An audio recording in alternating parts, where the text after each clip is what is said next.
আজ সপ্তসিন্ধু গল্পের ৩২তম পর্ব। সৌমি ঘরে ঢুকে দেখল সপ্তক বিছানায় আধশোয়া হয়ে মোবাইলে মগ্ন। সৌমি চুপি চুপি কাছে গিয়ে দেখল সপ্তক ম্যাট্রিমনি খুলে বসে আছে।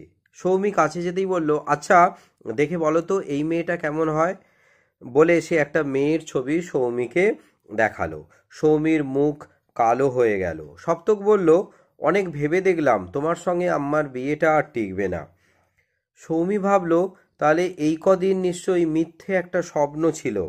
সে বলল, ঠিক আছে, তাহলে তুমি আমাকে ও বাড়িতে পাঠিয়ে দাও। সপ্তক যেন প্রস্তুতি ছিল, লাফিয়ে উঠে বলল, বেশ চলো তাহলে। সৌমির হাত পাগুলো আস্তে আস্তে ভারী হয়ে উঠতে লাগলো। তবু তাকে সব কিছু গুছিয়ে নিতে হবে। সে যখন গোছগাছ শুরু করতে যাবে তখন সপ্তক বলল, অত কিছু নেওয়ার দরকার নেই, শুধু হ্যান্ডব্যাগটা নিয়েই রেডি হয়ে যাও।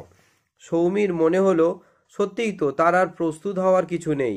সে কোনো রকমে একটা শাড়ি পরে যাওয়ার জন্যে প্রস্তুত হলো। সপ্তক দেখে বলল, এইভাবে যাবে? ঠিক আছে চলো, এইভাবেই তোমাকে বেশ মানিয়েছে। সৌমি কোনো উত্তর করলো না।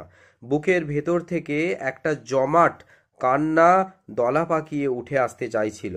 অনেক কষ্টে নিজেকে ধরে রেখে বলল, ঠিক আছে চলুন।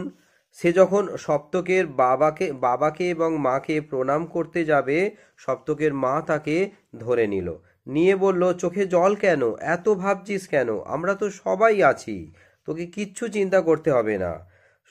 সৌমি প্রণাম সেরে বাইরে গিয়ে দেখল সপ্তক বাইক বের করছে।